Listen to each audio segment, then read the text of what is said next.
That brings us to our third characteristic. You know, I'm often asked the casual question, where are you from? I grew up in the Air Force. I'm not from anywhere. Military children live their lives like chips on a stream, going where the military tells them to go, when they are told to go, often with less than 2 weeks' notice. And they do so with a brave little soldier face on. We moved every 18 months to 3 years. Indeed, until I graduated high school, I had never lived anywhere longer than 3 years at a time. Each new station brought a new city, a new neighborhood, a new school that I had to adapt to. I discovered very early on the value of absorbing the environment that I had been suddenly thrust into and mimicking it, and the ability to make friends quickly and easily. In my speaking career, I've had the privilege, the honor of speaking to people from all ethnic backgrounds, many ethnic backgrounds. All is a very general statement. Many ethnic backgrounds, geographic regions, economic statuses, each of whom had their own religion and their own cultural differences and their own values. Allowing myself to be open and listen and try and understand what drives each individual human being has given me the opportunity, an incredible opportunity for growth as a speaker, as an entrepreneur, and as a person. Choosing significance requires understanding a universal commonality. You see, the vast diversity on the planet can be overwhelming, and I get that. And yet, at some level, we are all alike. Oh, we may be different in how we look and how we sound and what we do and what we believe, but we all have the common humanity, understanding the human experience. Recently, I was enjoying a quiet minute of sunshine in a city park, and I observed two men in a very heated political argument. Can you imagine that in today's society? I don't know. They were maybe in their late 30s and completely polarized in their thinking. Their argument was becoming loud and ugly.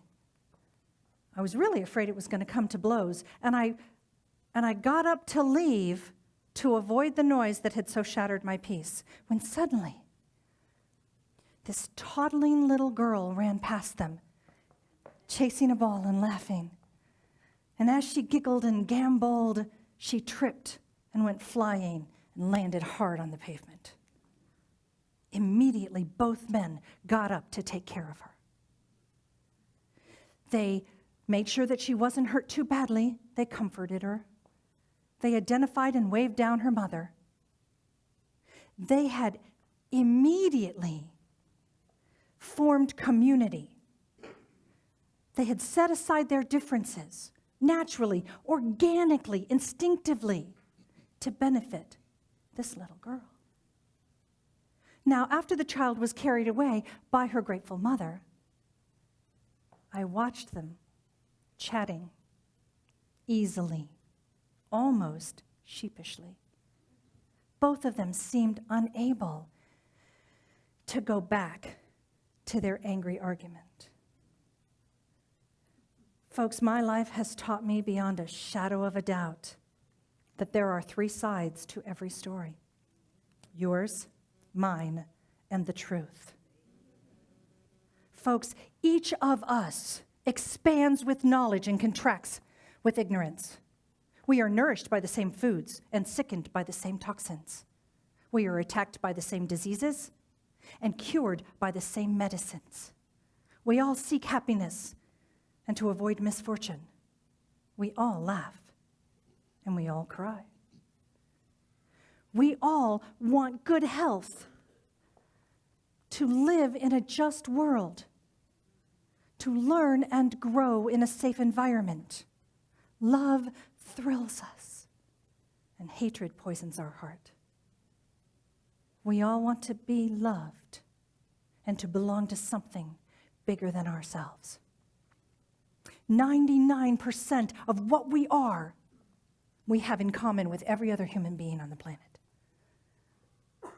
If we could focus on that, rather than how we're different, treating each other with respect would be so much easier.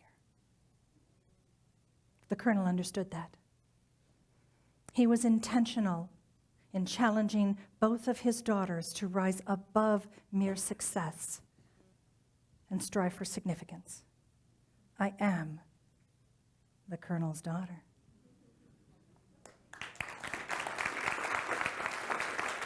I have challenged my children to rise above success and strive for significance. It's a choice I make.